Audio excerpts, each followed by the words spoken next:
Hello everybody, welcome to the Project 2 video. In this video we're going to cover all the things as usual that we see down here at the bottom. So here are the requirements and here's what we're covering. Go ahead and pause the video for just a couple seconds if you need to, just so that you can read up on that, and then we'll get started right away. Okay, so I assume you've read the stuff down at the bottom, and I actually want to cover the last thing first here, which is this .gitignore. So in your folder right here, you'll notice that I have a .gitignore file, and I also have this node modules folder here where when I install things like readline sync locally to my project, it creates this huge directory of stuff. And when I go to incorporate this or sync this up with Git and then send the repository up to GitHub, it can take a really long time. So the first thing I want to do is point you to the File, Settings, under Plugins, go to Browse Repositories, and the very first one that should appear right there is .ignore. Go ahead and install that really quick and then come back and then we'll carry on.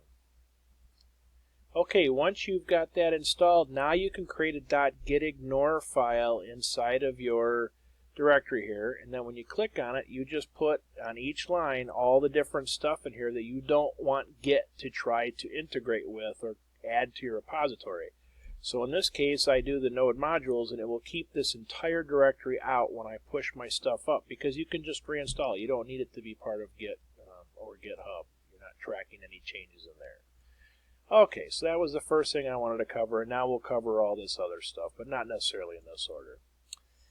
So everything up here is the normal section 1, section 2, here's my section 3, but you're going to start to see some new things in here.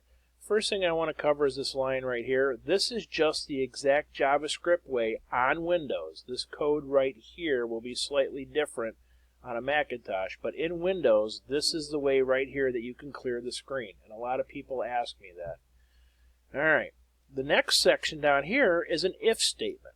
So the way if statements work is they test for truthiness inside of this parentheses.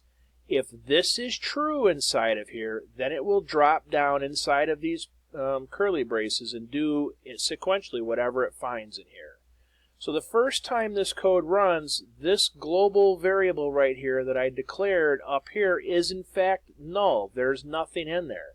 And you'll notice that on this particular line there's 2 equal signs, and on this one for testing for equality there's 1 equal sign, and I'll talk about that in just a second here. Okay, so since the first time this runs, it says that continue response is null, and since it is, it calls this method right here, set continue response. So if we jump down here, the next thing that you see right on the very top here, since it jumps down and starts sequentially, it says if continue response is in fact equal to 1, which it is not. And what the triple equals means versus the double equals is not only does it test for the value, but it also tests for the data type. It's ensuring that this is in fact numeric and not string.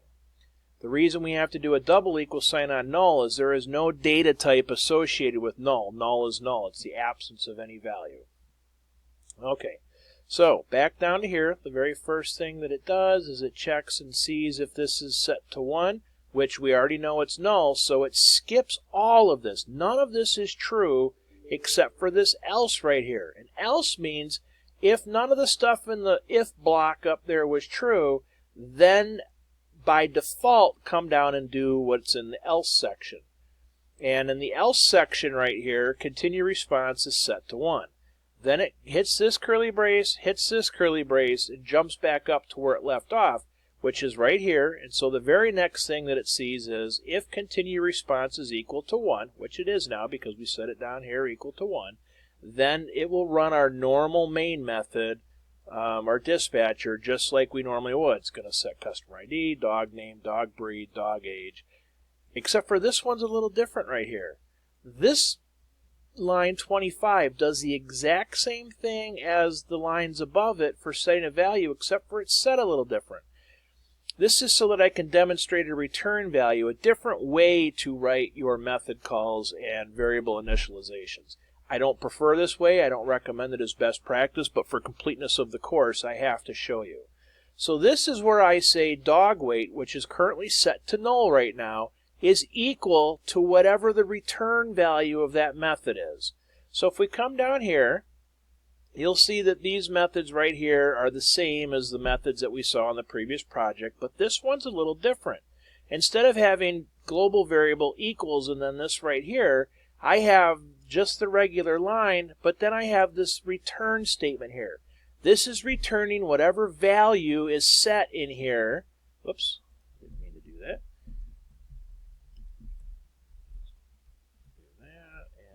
This is returning whatever set right here back to the caller, and the caller up here is right here, and so it takes the return value and assigns it to dog weight. So that's an example of return values.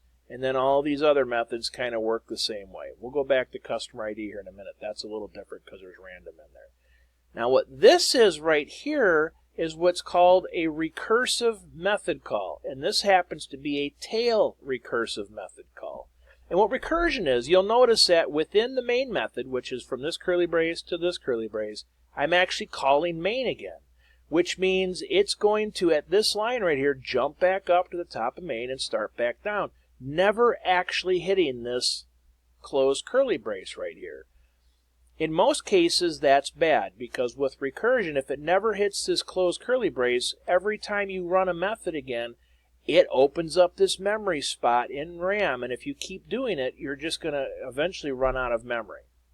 So, the proper way to do recursion is using this tail recursion method, where you use a return statement as the last thing inside of the block here to call the method. It then acts like it hit this, closes this out, and then runs it anew from the top down.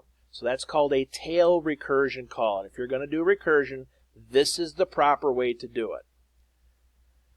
Another recursive call is down here in this continue response. This is the improper way of doing it. I didn't put any limits on this or anything, so I could potentially have what's a buffer overflow on my computer where a stack overflow on my computer where I've used up too much memory. So you'll notice if I come down here and I say if continue response equals to 1, I ask them, do you want to continue? 0 for no, 1 for yes. And you'll notice I need to point something out too, that continue response is on its own separate line from these other two, and that's because I'm treating this as a Boolean value, not a numeric value. And for Boolean, I'm using 0 for no or false and 1 for true or yes. So I come down here and I say, do you want to continue? 0 for no, 1 for yes. If they do not put in a 0, and that's what this means right here, this means not equal to a 0, or if they do not put in a 1, not equal to 1, that's the first operator in the Boolean logic that we're going to talk about in this video. If either of those conditions are true, then I throw out an error message right here. I set continue response equal to 1, and then I call the continue response method again. And if they did this 500 to 1,000 times, I will overrun the memory on the computer. So this is improper recursion. There's no limits on this, and then they could just keep calling this over and over and over again. Okay, next up on the list is random. Excuse me. You'll see right here where I have customer ID, which I want to be set to a random number, and right here it's just a global numeric variable. The way that you do random in JavaScript is this exact formula right here. So you do math.floor, and then this formula here with math.random inside. Then on this side is 0. This will always be 0. This means 2, and then what you want the max number to be. On the outside, on the math floor right here, if you don't want to go 0 to 19, because this would be 0 to 19 even though it says 20, if you want it to be 1 to 20, then you simply add the minimum number out here. So 1 to 20 would be this exact formula right here. So I want you to think about really quick what 1 to 30 would be, for example. What would I change on this line right here to be 1 to 30? So that's how we do random numbers, and it's going to be different every time we run this. Potentially, but remember the nature of random is not shuffle, and shuffle is where we want kind of something different sequentially every time. Random, you could potentially have the same number over and over and over again. It's highly unlikely, but that is the true nature of random. Okay, so let me see, what next? Oh, we need to cover the Boolean operators here. So down here on the set total bill, you notice there's no user input because we've gotten all the input up above here. We've got a small little if statement and a bunch of local constants that we've opened up, and we've got total bill set to 0 right here. And if you notice, total bill was up here. So I'm initializing total bill to be equal to 0. That's totally okay if you want to zero it out at the top of a method. And down here I say if dog weight is greater than 0, which now I jump in and do another nested if statement. So if dog weight is in fact greater than 0, then I look and see if dog weight is greater than 0 and dog weight is less than small dog weight. So both of these conditions have to be true on the left and the right of this conditional AND operator.